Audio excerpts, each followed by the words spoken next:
After messaging 100 new VTubers in one of my last videos, I got the chance to interview some established ones. Last time we got to know the talents. This time I went a little deeper. I asked each VTuber how they come up with ideas, what advice they'd give to their past selves, and most importantly, what success really means to them personally. Their answers were way more thoughtful than I expected. So without further ado, let's continue.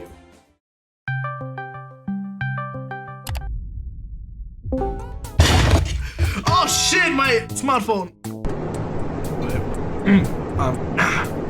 Wait, the profession is working right now, hold up. Yeah. Anyways. I want you to upload this entire interview. Exactly as it is.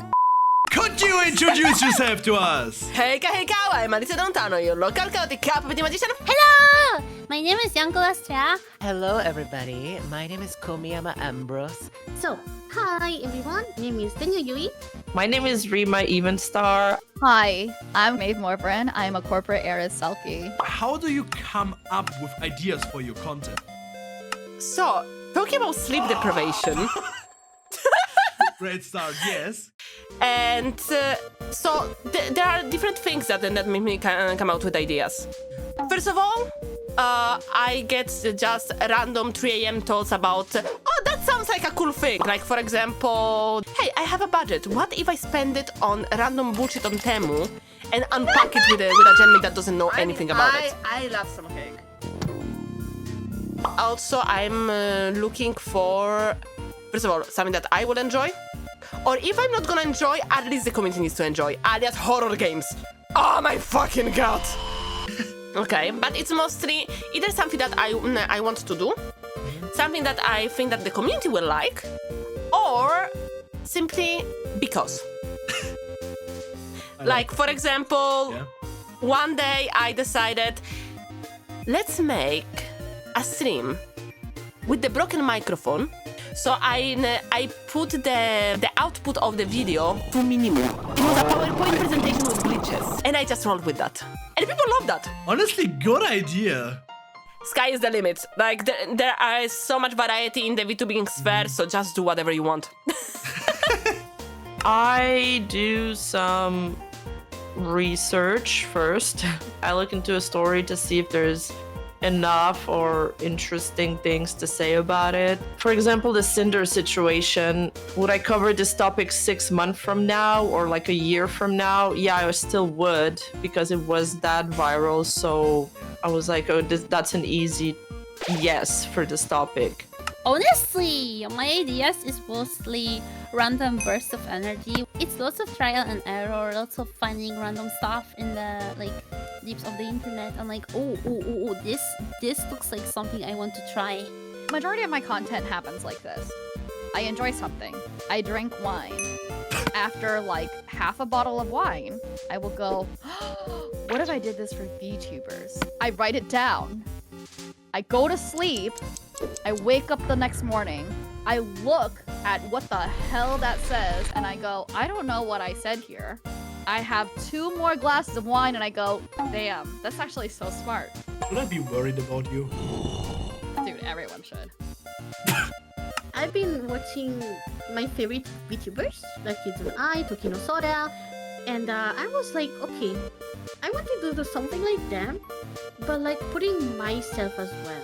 So I was like researching every day technologies, content, games they play, and see if they match my kind of style. If I play a game that I like, the viewer has the right to say, okay, I'm gonna watch it or I'm gonna watch another person. So I want to mix both of stuff. You know, I want to do a content I like and the content that also people that may watch me will like. You will then see from me, like, example, a game about cooking.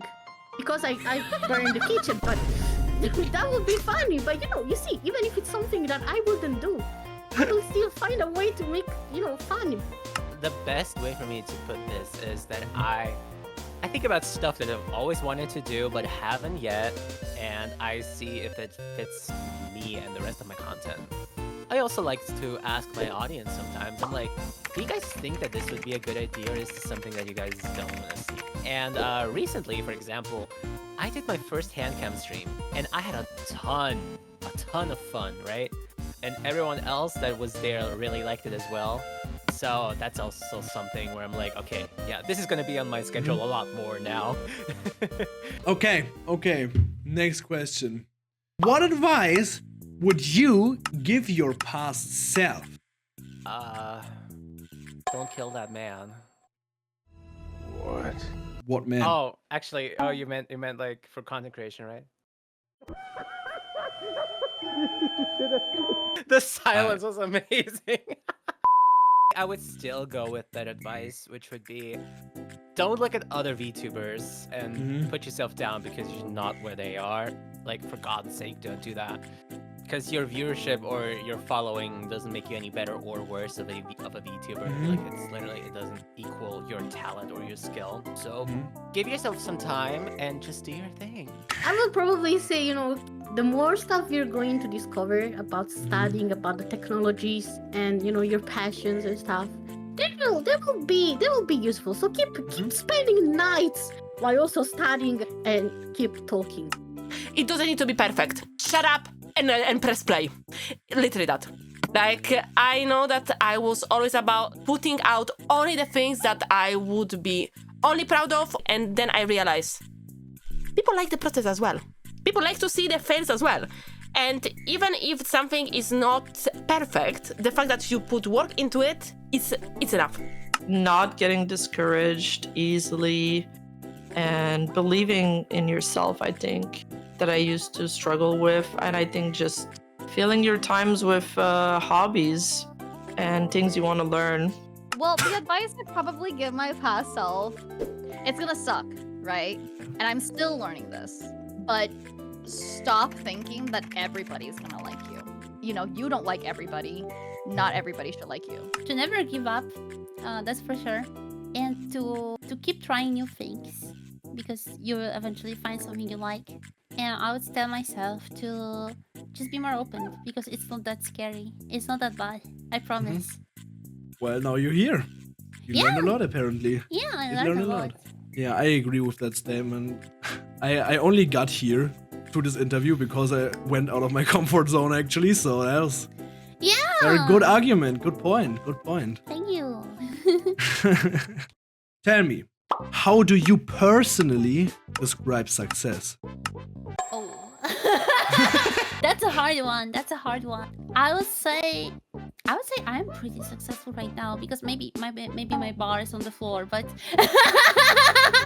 some would say that, because for the, like, if you see at the industry itself is like, you know, millions and thousands of subscribers. But for me, even if you like have a few people watching but they stand until the end, it's already a success. And if you have like even 30 people is already like a whole classroom of people watching you. Because it's easy to like look at the biggest of the industry and think, oh yeah, I'm not gonna be there. I'm not there. I'm not at 5,000 people watching me actively do nothing. Oh my god. Yeah, but when you think about it in more human terms, it's, you know, it's different. I think somebody successful as a VTuber is somebody like Dokibird, Iron Mouse, you know, the big indies. Being truly successful is somebody that, like, even if you're not into VTubers, you probably heard about them. Somebody that can move in any circle, even outside of the VTuber niche. You know, nowadays the field is very saturated. It's very full of people, amazing people, hardworking people, but of course it's too many. So it's very rare now to be, you know, super big VTuber and stuff like that. What I recommend you to feel successful as a VTuber is rather focus on your own little successes. Like, for example, I don't know, you want to release a original song? Do it. You want to have a new model? Do it. Just if you focus like on your first success, second success, third success, and so on, maybe, you know, who knows, maybe someday you will do enough successful steps to be even a big one. Okay, it may be silly, but I think that a success as a VTuber is if you can keep on streaming for a longer time, still enjoy yourself, and have people that tell you that you made their day better. Good answer. That's very wholesome. Holy shit. It's one of the nice part of not even VTubing but content creation in general. Like a lot of people, me as well, went online when I was having darker days, and being able to give it back as well and be the reason for someone to distract themselves. Honestly, is a victory in my book. I have viewers still from my debut. I think I'm really, really lucky, and I think it's quite amazing to see people who have stayed for that long.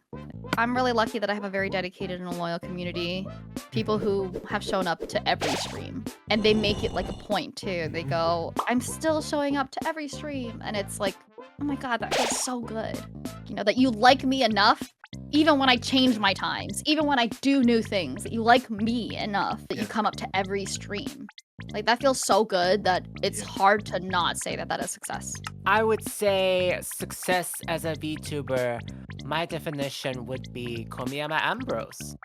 Honestly, that's fair. Let's go to the next question. I would say, actually, like my personal view is that you are a successful VTuber if you are one of the first that pops up in people's minds when they hear the word VTuber. I feel like we all tend to like think about at least one VTuber who's like super well known. Yeah, honestly. I mean, besides me, obviously. If you want to be successful, be Ambrose. Done. Yeah, but you can't. Well, shitty life, you'll never be successful. Thank you for watching the video.